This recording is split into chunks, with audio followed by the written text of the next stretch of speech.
So let me first just start. I mean, this is the big thing that everybody's talking about today. This whole narrative shift from why India to why not India. We can see this everywhere in the world. You know, the most leading publications worldwide are talking about this narrative shift that's happened today. Please tell me that have you also experienced this, and what has your experience been on these lines? No, thank you for that question. So the thing is that, of course, that's a very wide question. Do not know how to start answering that. See, I can talk about it from a music standpoint of view. Right. Now, in India, when it comes to music, for some reason in India, one cannot differentiate between movies and music in India.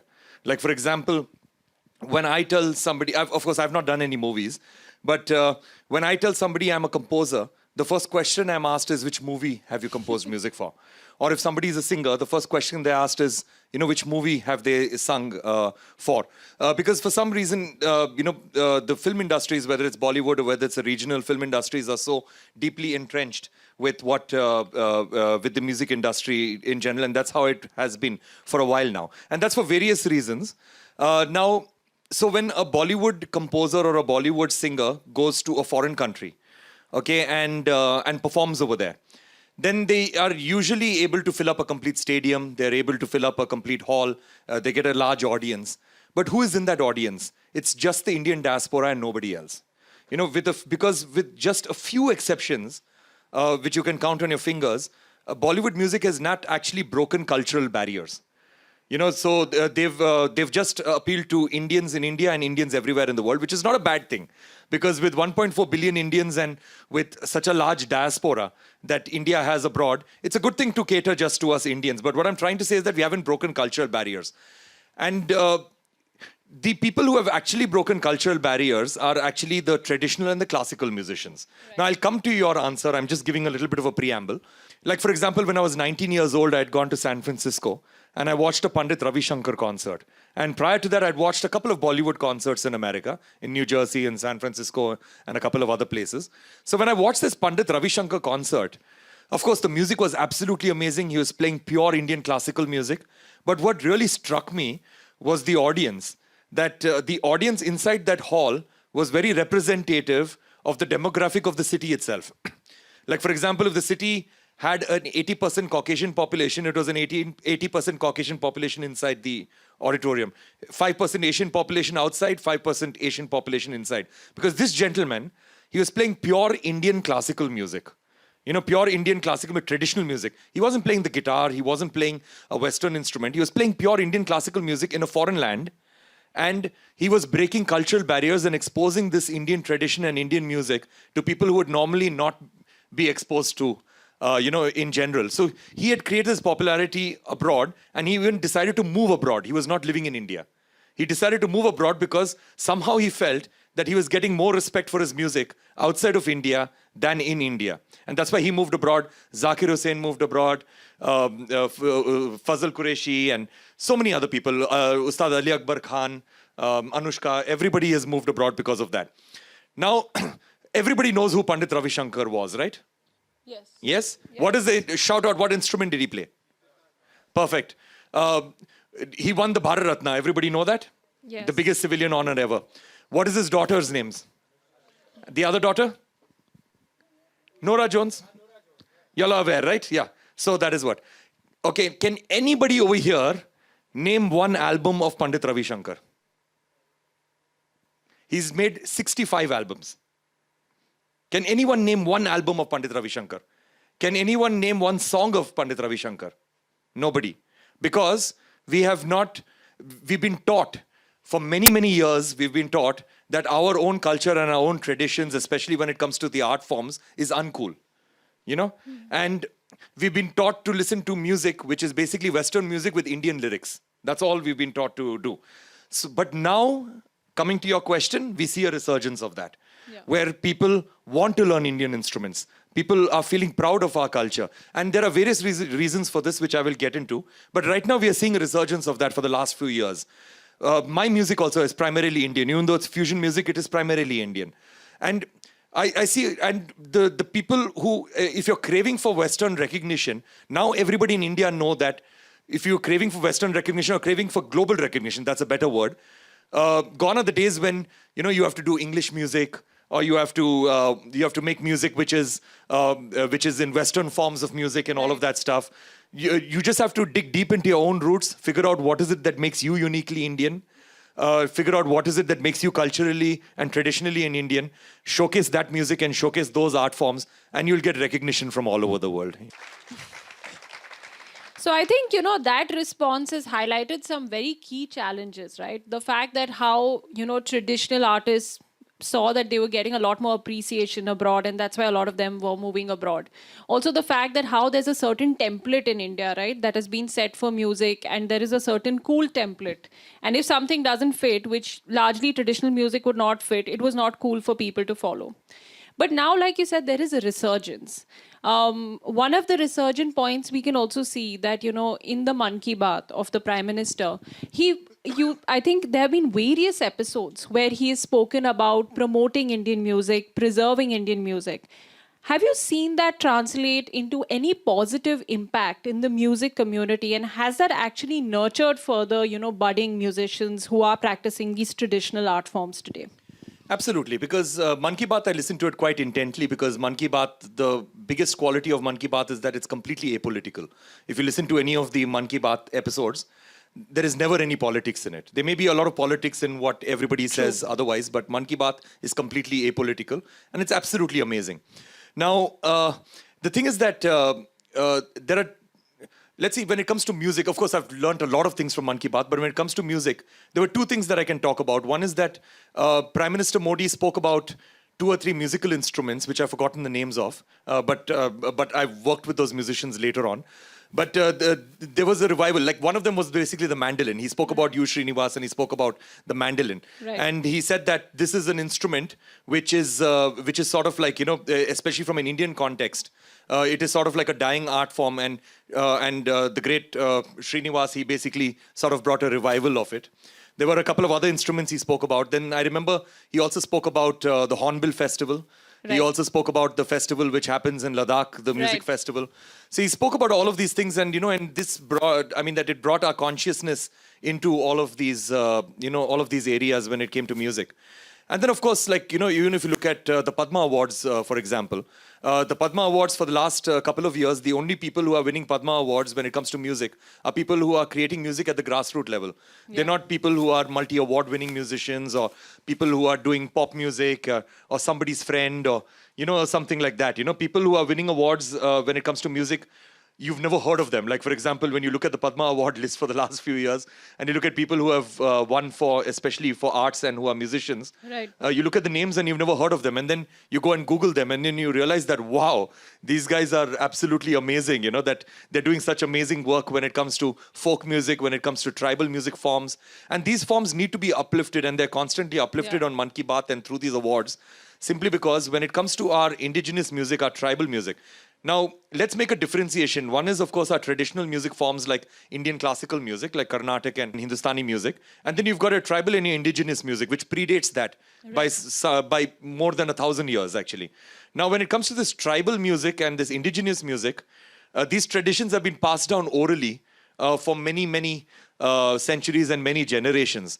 So that is why these tribal forms of music, these tribal musical instruments are, there's a strong fear of them actually disappearing or them completely dying out because they've not been documented appropriately. Right. So that is why to constantly highlight these forms of music becomes extremely important, because it's a part of our heritage and it needs to be protected. So what I did was that, that some of you may know what Baul music is from Bengal. Anybody knows Baul music? Yeah, raise your hands. Yeah. So few of you know what Baul music is. So Baul music is said to be over 1,000 years old, the tradition, maybe closer to 2,000 years old. Now, the thing about Baul music is that what is very interesting is that it's basically in the region of West Bengal, Bangladesh, Assam, this particular region.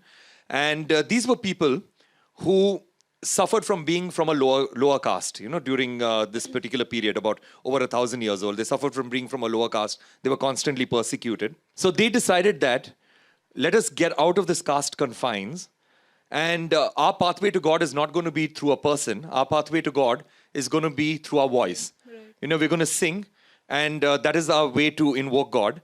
And we're going to lead cashless lives so that nobody can persecute us even for money. So we're going to lead completely cashless lives. We're going to sing for our food. We're going to sing for a cup of tea. We're going to sing to get a place to stay. And we're just going to be nomads. We're not going to live in a particular village or a particular area. We're just going to travel our whole life. So they're nomads, cashless lives, extremely sustainable, so that's why I really like them. And the thing is that right now they are a dying art form. There are a lot of people who practice their songs because as I said, they've been passed on orally from generation to generation. So a lot of people who practice these songs because they learned these songs from a few bowls. And they practice these forms of music more as these songs more as a genre of music rather than living the way of life of the Bauls. But there are still a couple of Bauls in the Bengal region who are still nomads, who are still sannyasis, who still practice the way of life of being a Baul. So what I did was that I spent about 4 years. We made a documentary film where we documented 40 of these Bauls.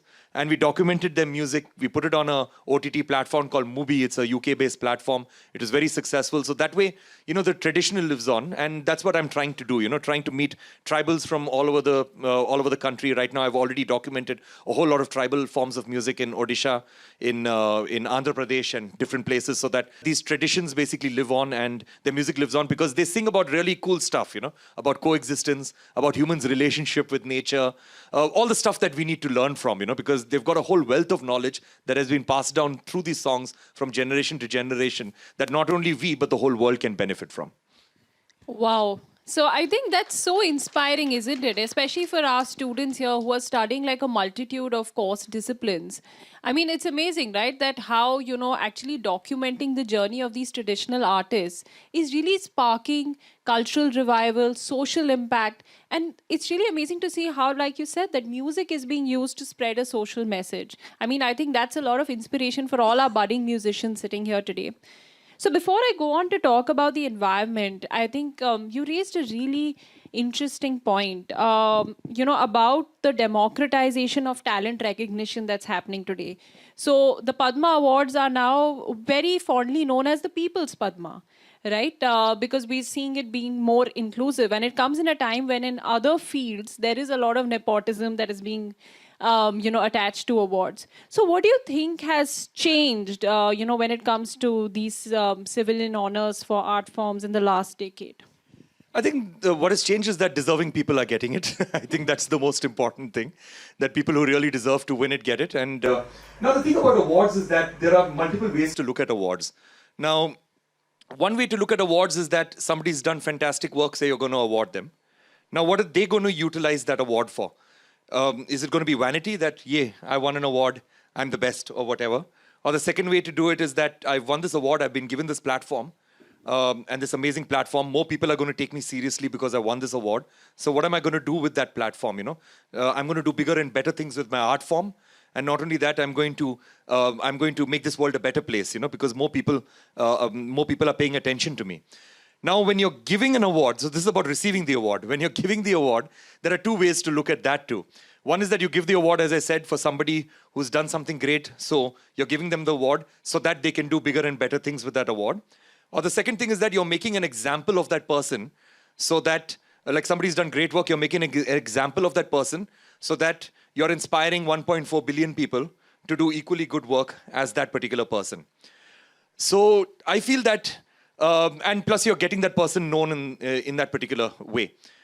And of course, that I said the two things, but the third thing could also be that, this person's my friend, let's give him an award or give her an award, So that third thing, I think, has gotten completely eliminated. Now, if you look at all the Padma Award recipients, it's always been one of the two first things, that this person's doing excellent work, let's encourage them further and let's get them to do even better work. And the second thing is that, let's make an example of this person. Right. This person's been doing such amazing work with, amazing work on ground, has impacted so many lives, but nobody knows about it. So if nobody knows about it, if more people come to know about it, not only will this person be able to do his or her work better, get better funding for it, and get more people to rally around him or her. But also it will inspire 1.4 billion people to do equally good work as this person because we've awarded this person. So I believe that's what's happening with the Padma Awards.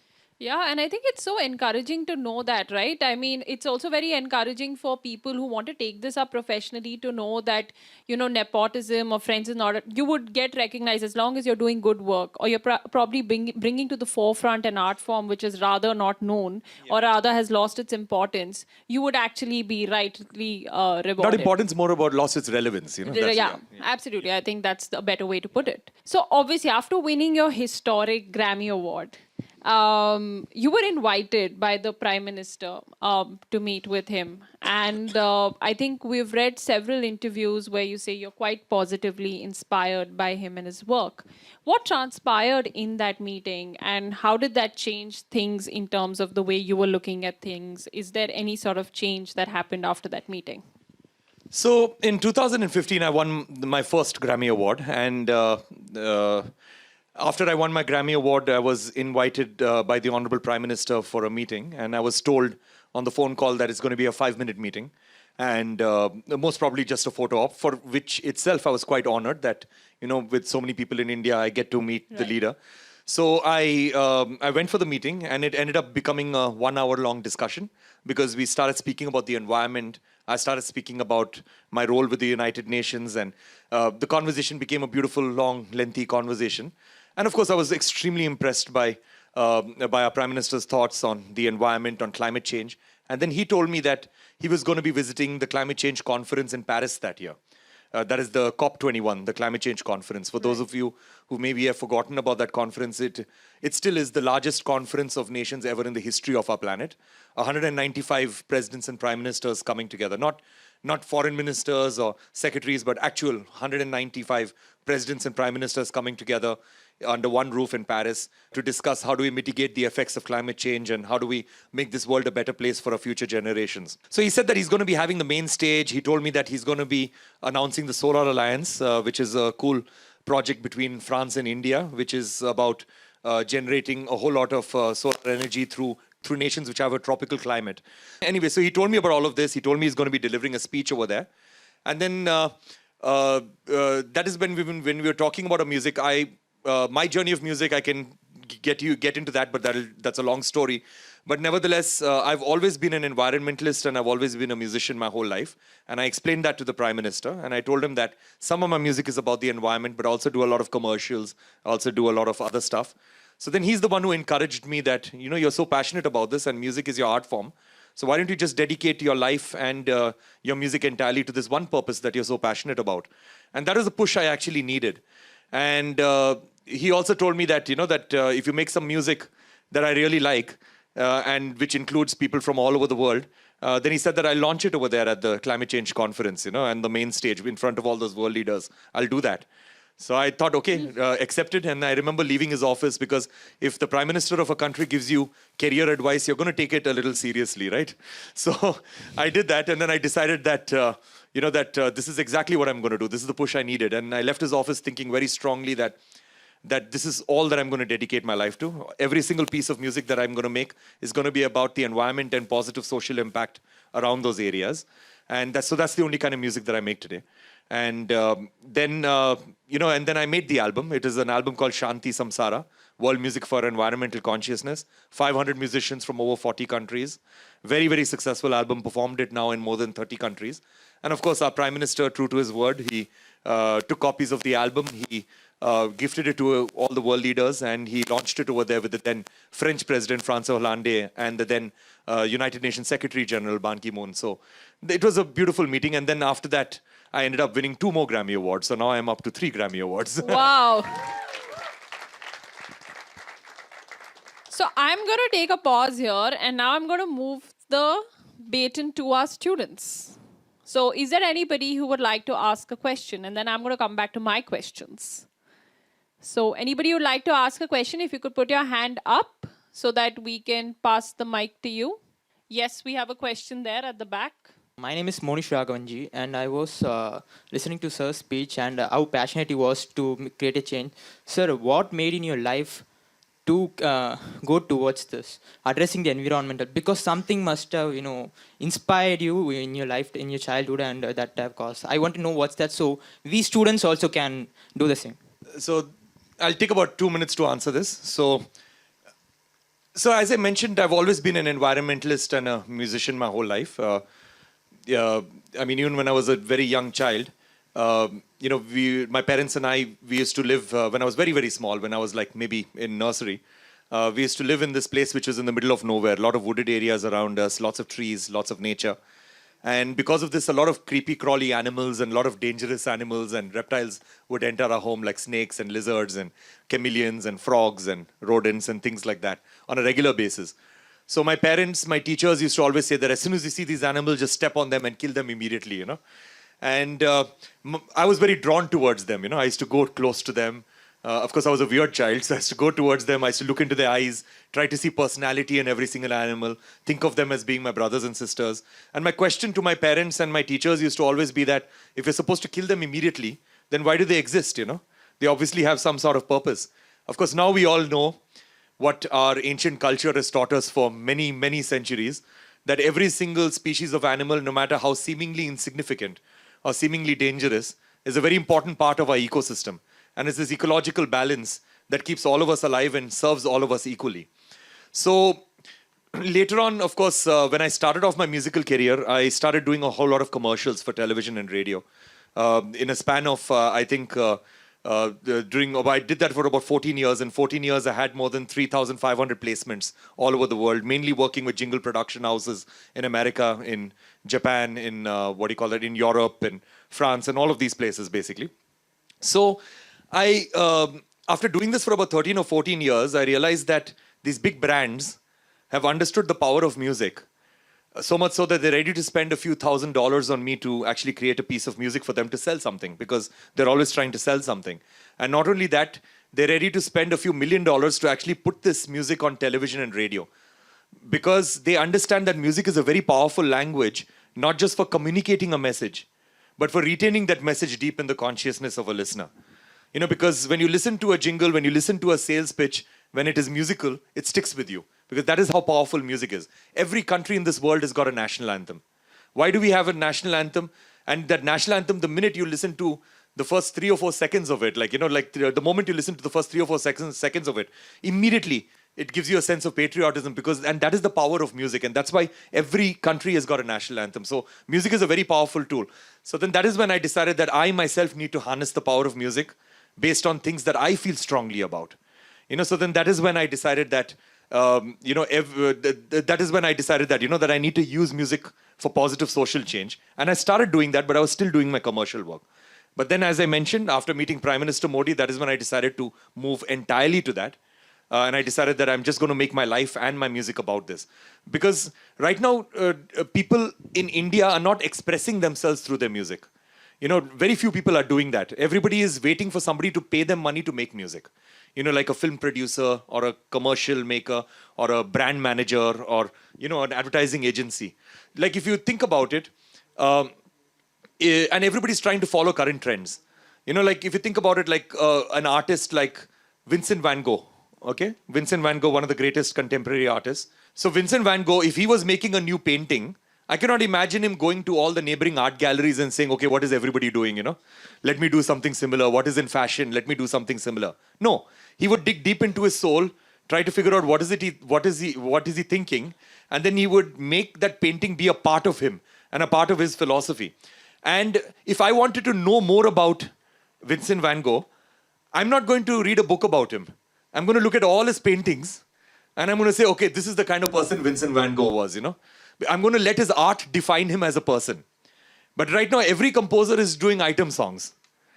So and good friends of mine, like for example, Vishal Dadlani, extremely close friend of mine, an extremely good person rather, like a good human being, a person who really believes in gender equality, believes in all the good things in life and all of that stuff, very strongly political, all of that. But then the thing is that his most famous song till date is Sheila Ki Jawani. So the thing is that and we understand that, that he was paid to do that music. That's why he did it. And it was a job for a movie and all of that stuff. But what I'm trying to say is that you have to define your career path yourself when it comes to the arts. Because for me, I made a decision that I would not enter the movie industry because I would rather be lesser known for songs that define me rather than be extremely well known for songs that don't define me at all. Okay, so I think that is something that would deeply resonate with us at VU, because we always say this whole journey is about self-discovery and finding for yourself that what you internally align with, and rather not follow the herds about, what it is. Before I come back, I'm going to give a lot more opportunities to students because I could see a bunch of hands up there. How can I not ask you this question? Because, all of us saw this video when it came out, and it nearly gave me goosebumps. When you collaborated with the Royal Philharmonic Orchestra at Abbey Road to recreate the national anthem. What prompted that idea, and what inspired you to do something like this? I mean, it was absolutely awe-inspiring. Yeah, I mean, I watched that video a couple of times, and it's truly a marvelous piece of work. But would love to know what the ideation process was. Of course, the Indian National Anthem is a beautiful piece of music, and and I've made multiple versions of the Indian National Anthem in the past. I'd made a version which was dedicated to the forests and wildlife of India. I made another version which was sung by refugees who are currently living in India, showcasing how India has become a home to so many people. This was last year. I made this version where we got refugees from Cameroon, from Sri Lanka, from Myanmar, and from Afghanistan who are living in India and who are leading very good lives. And they wanted to show their gratitude to the country, and they sang the national anthem along with me, 12 of these refugees. But anyway, so this year, now the thing is that I conduct symphony orchestras, and I work with symphony orchestras all over the world, and I've worked with lots of them. And every time I'm in front of a symphony orchestra, one thing that strikes me is the philosophy of a symphony orchestra. If you think about it, you have a violin, which is sort of like a soft instrument. And then you have a timpani, which is a loud instrument. Then you have a harp, which is a soft instrument. Then you have a tuba, which is a very, very loud instrument, Then you have a piano, which is sort of like a hammered instrument. And then you have other instruments, like you have a flute, which is a wind instrument. So basically, a violin is never trying to be a timpani. Okay? A timpani is not trying to be a bassoon. A bassoon is not trying to be a trombone. A trombone is not trying to be a tuba. Every single instrument is maintaining their unique personality, right? A violin is being a violin, everybody. So basically, every instrument is maintaining their own unique personality. But somehow, when the whole orchestra of whatever 80 members or 100 members play together, it just sounds amazing together. It sounds beautiful in harmony, And that's what India is all about, right? Like so many philosophies, so many ideologies, so many political thoughts, so many religions, culinary preferences, languages, everything, But somehow the whole country works together, in beautiful harmony, and it's one country. And there's no denying that. So that's why I wanted to do a symphonic version of it. And my favorite orchestra in the whole world is the Royal Philharmonic. I've collaborated with them multiple times in the past. And so I got in touch with them, told them that I want to record a 100-piece orchestra, because normally orchestras are between 70 to 75 piece for film scores and all of that stuff. Very rarely does anybody record a 100-piece orchestra. Now, the only studio in the world that can record a 100-piece orchestra is Abbey Road Studios in London, luckily in the same city as the Royal Philharmonic. So we booked the studio, booked the Royal Philharmonic Orchestra. I went over there. It was 3 months of planning, of orchestrating the entire thing. We recorded with them. We recorded with the orchestra. And of course, there was a little bit of subtext also over here, because that after ruling us for 200 years, to get an Indian composer conduct the 100 of the finest musicians of the UK at their most iconic studio at Abbey Road Studios, performing the Indian National Anthem. So that is also, it was quite poetic in that way. But I'm very glad that the version became very... Has anybody seen it over here? Yeah. How many of you have seen it? Put your hands up, yeah? Quite a few of you all have seen it. That's nice. So it became quite popular on Independence Day. Prime Minister Modi ji also, I think literally half an hour after I posted it, he immediately, because he follows me on Twitter, so immediately he posted it and he said that fantastic work, all Indians should be proud. And so it was nice. It went all over the place, and and it was on all the news channels and all of that stuff. But the most important thing is this, that I've opened up the copyright of that particular piece. So it basically belongs to everybody. So anybody can use that piece of music and that video for whatever purposes you want without any permissions or without asking, without any royalties, anything. Basically, I've just opened it up. Anybody can use it for whatever you want. Amazing. I can safely say that I remember on Independence Day, I at least got 10 of those forwards on WhatsApp. I did too. So anyway, there was a question there from a student. If you could just please introduce yourself. Could we have the mic there, please? Hello, sir. My name is Vibhor, and I'm a singer-songwriter. And sir, since you talked about your calling for environmental issues and the addressal for climate change, so for me personally, I cannot turn a blind eye towards the geopolitics and socio-political issues. So to what extent do you think an artist should let these socio-political and geopolitical issues impact their art and personal life? And a follow-up question, also, should an artist worry about the implications of addressing these issues? No, but that's a very good question, actually. A lot of artists stay away from this simply because they feel that they're going to divide their audiences, so they do not get into it. But when it comes to communicating issues and communicating problems, there are two ways to do it, okay? Now, I've coined these in two broad sectors. Now, one approach is basically what I would call the Greta Thunberg approach, okay? Now, the Greta Thunberg approach is quite effective in some ways, so one cannot discount it. It's about shaming people into action. It's about showcasing doom and gloom, about being very aggressive in the way that you communicate these issues. It's got its advantages and disadvantages. The biggest disadvantage, in my opinion, is that sometimes it, instead of drawing people in, it actually pushes people away. Like, for example, if you see pictures of dead animals and gruesome stuff on your social media, many people just scroll down faster, you know. They're not drawn into the issue because everybody is anyway leading very busy lives and lots of stress in our lives anyway. So we do not want to take on the additional stress, you know. And we believe that it's not our responsibility, it's somebody else's responsibility. And I'll talk a little bit about that too. Now, the second approach is what I would call the David Attenborough approach. Now, who knows who David Attenborough is? Oh, hardly anybody. David Attenborough. Okay, so David Attenborough is one of the greatest naturalists. So basically, what I will say is that the second approach is basically using love, you know, that, that make everyone, like when it comes to environmental issues, make everyone fall in love with the natural world.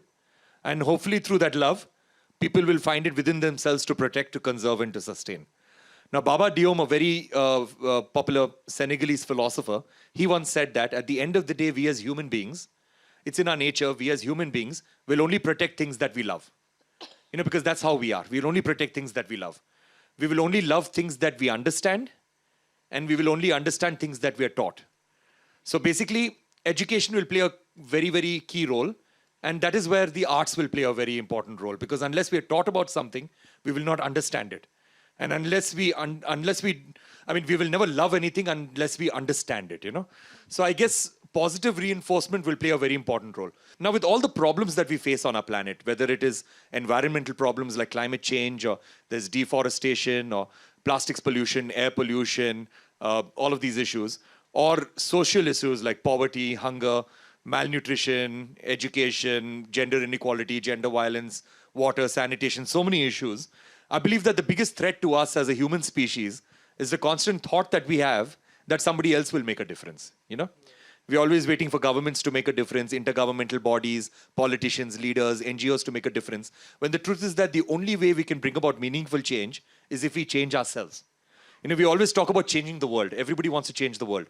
But we very rarely talk about changing ourselves. And that's not because we are bad people. It's not because we're evil people. It's simply because we haven't empowered ourselves to believe that the small, tiny changes that we can make within our own lives actually matter. We always feel that if I stop using single-use plastics, then what difference will it make? Or if I stop using, or if I reduce my use of fossil fuels, what difference will it make? Or if I action, what difference will it make, you know? We always feel this, you know, that we are insignificant.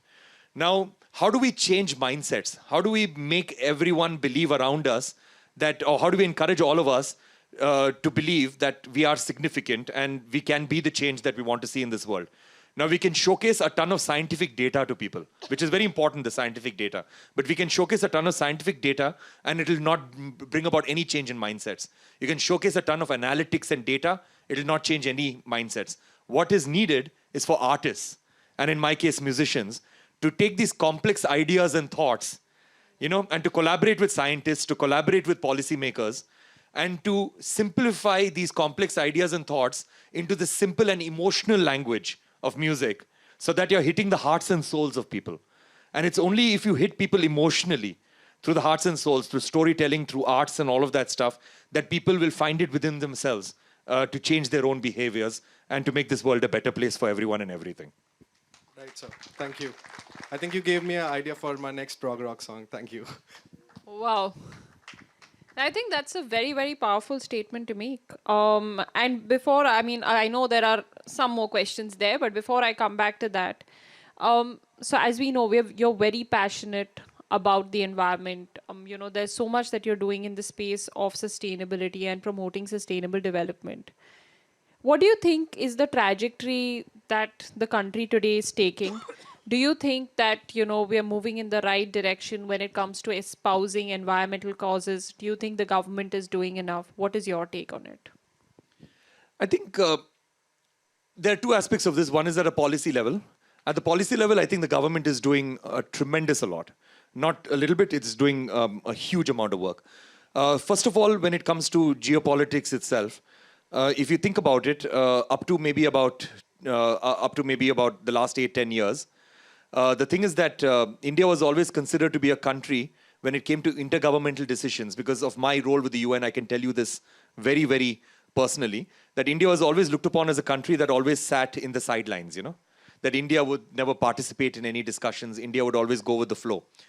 But now India has reached such a stage where India is not only part of the discussion, but India is taking leadership when it comes to these intergovernmental decisions and these huge decisions that are affecting the world, which is really important. India is becoming very visible. And that becomes really important when it comes to mitigating the effects of climate change and all the problems that are facing the whole world, and not because climate change and issues like that cannot be looked as being regional. They are completely global problems. And also, if I may digress a little bit from here, that also trickles down to the arts, because since India is becoming so visible on the world stage, artists like me are getting a lot of respect, because when it comes to our leaders, and in fact, when it comes to Prime Minister Narendra Modi also, when he's being so visible all over the world and he's showing strong leadership all over the world, he's opening a door where all of us Indians can showcase our talent, and we can have an environment which is very conducive towards us showcasing our culture and showcasing our talents to the whole world, and the whole world accepting us. Because the thing is that, because India itself is becoming visible, and India is being looked upon as being like a third superpower. Now, coming back to my point now, so India has done a couple of things when it comes to, on the global stage, when it comes to the environment. Number one is basically the International Solar Alliance. I spoke a little bit about this earlier. It was launched during the Paris Climate Change Conference in 2015. It's sort of like a partnership between a bunch of countries which have got tropical climates to create solar power, which will be intergrid. And international. The second is basically the One World, One Grid project, which is with Britain. The previous one was with France, this one's with Britain. Again, same story, that creating an intergrid network which will power the world with renewable energy. The third thing is the Life Mission. Now, the Life Mission is something that's very close to my heart, which the government of India has started. Now, the Life Mission, what it is generally putting the power back into the hands of the individual to bring about change. Exactly what I spoke about, that everybody talks about changing the world, but we don't talk about changing ourselves. It's about reusing everything, having a more circular economy, upscaling whatever we are using, doing away with the use and throw economy that we are so used to. Like, for example, this year's Grammy Awards, I had, when I won my third Grammy Award, I'd gotten this sherwani made, a cream sherwani, which I went up on stage and I collected my trophy. Since that day in February till now, I've worn that same sherwani at 45 concerts. Wow. So I worn it that time, that many times. And this jacket and this pant, if you go onto my Instagram and my Facebook, you'll see this at least in about 20 or 25 events. Because I constantly rewear my clothes, and I've got this hashtag. It's called as Rewear for Earth. Rewear, the numeric 4 and Earth. So I would encourage everybody to rewear your clothes, do away with this paradigm on Instagram that every single picture has to have a different costume. Do away with that. Wear the same clothes and double down on it. That I'm doing this because I'm being more responsible to our planet. Because the planet will never remember what you won. The planet will remember how you treat it. Yeah. So that's more important. Then,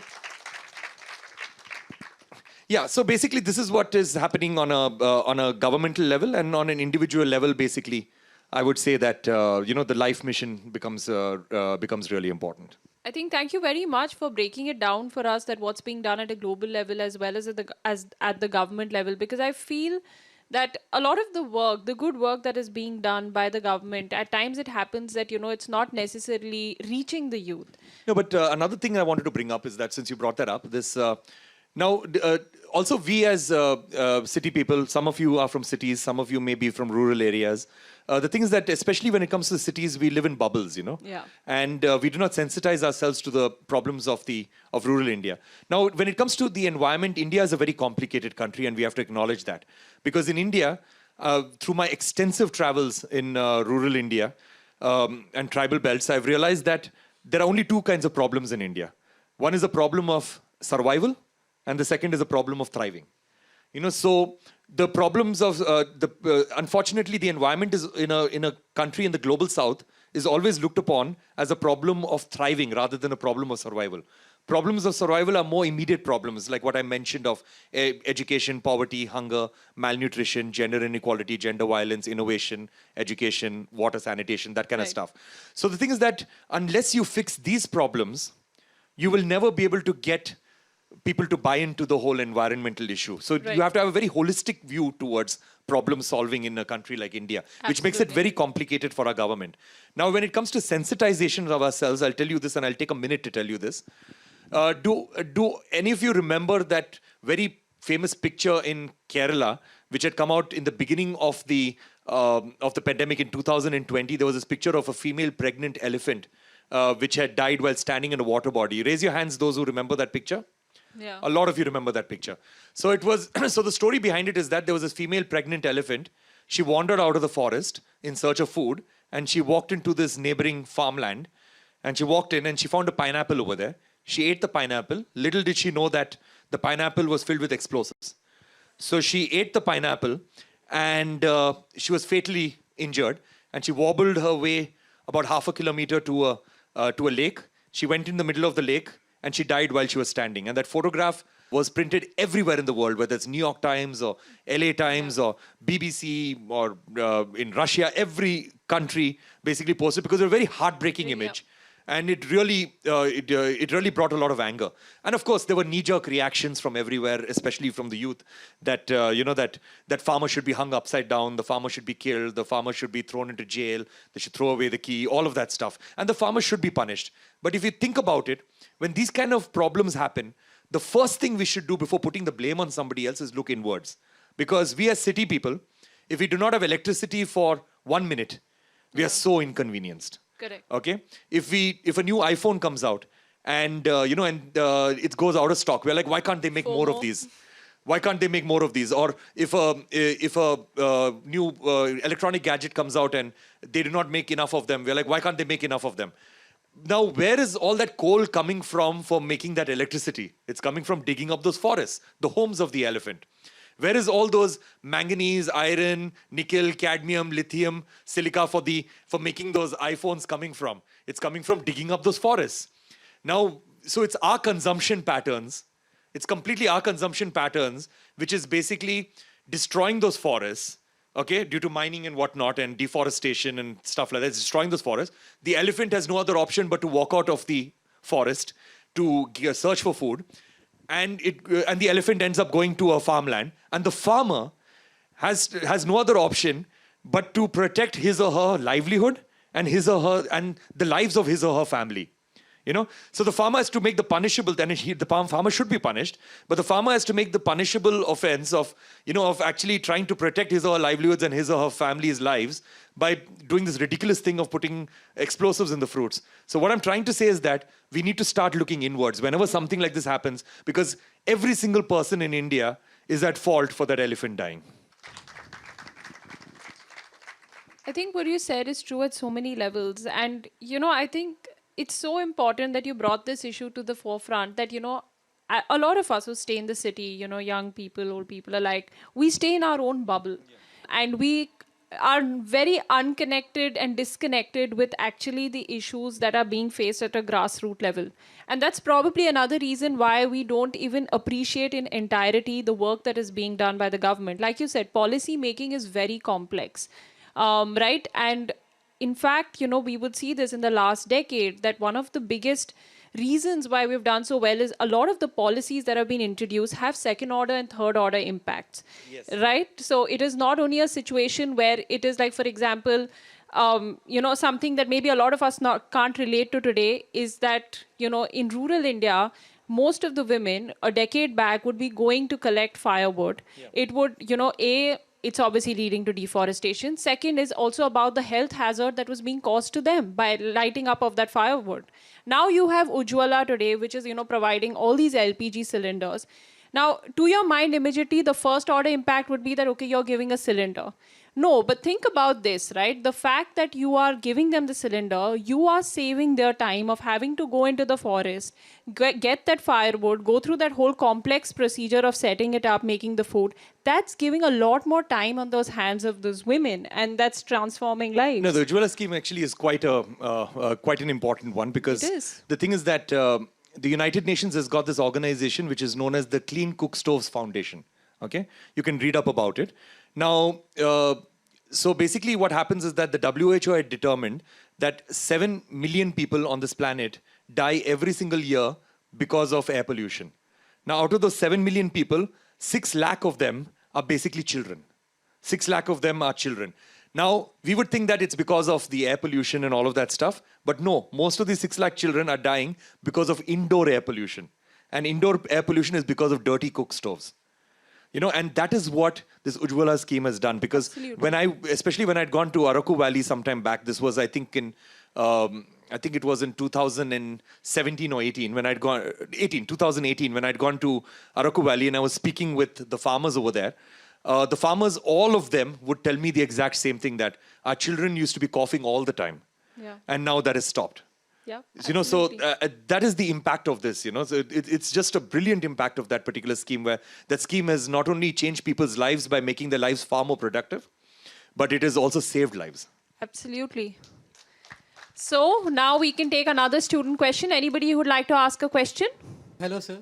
First of all, I'm really excited to see you here. And a lot of the questions I did have prior to this have been answered by you. But I still do want to ask, how do you plan on taking the mainstream route to make your views on environmentalism more profound? Or rather, do you plan on becoming the face of environmentalism in India through music itself? Because I feel like whatever you've said today have been like really interesting and profound, but I think a lot of people here have not heard of them, or rather have not heard of it through your music itself.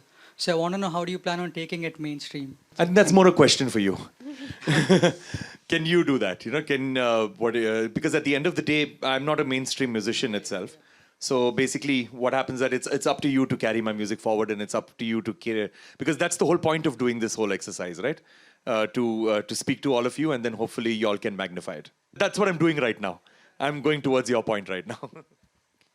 Great. So before we end this conversation, I'd have a last question for you. You've traveled far and wide. I mean, you've traveled globally, you've traveled to different parts of the country, I'm sure very remote parts of the country where a lot of us may not have been. And you do interact with a vast segment of society. You know, people from urban areas, rural areas, tribal areas, different communities, caste, creed, etc. What is the transformation that you have been seeing that has actually happened at a grassroots level? I mean, one thing is what we hear, but what is that translated into as a vision? Like, what is the reality on the ground at the grassroots level? When you go to all of these far-flung areas, are you seeing a change that is a positive change that has happened at the grassroots level in terms of the people today? It's difficult to say, actually, but obviously, like, you know, the general energy in India is very high. Right now, everybody thinks of India as being one unit. Everybody wants, I mean, what at least I see is that people think in terms of a country right now rather than an individual. And I see that happening more and more often, that everybody wants to do stuff for the country rather than for themselves individually. And I see this happening even in rural areas and, you know, and places where you would imagine that this kind of thoughts have not seeped into. So generally the overall energy in India is very high. That's what I would like to say. Thank you very much. And that brings me to the end of this Q&A session with Mr. Ricky Cage.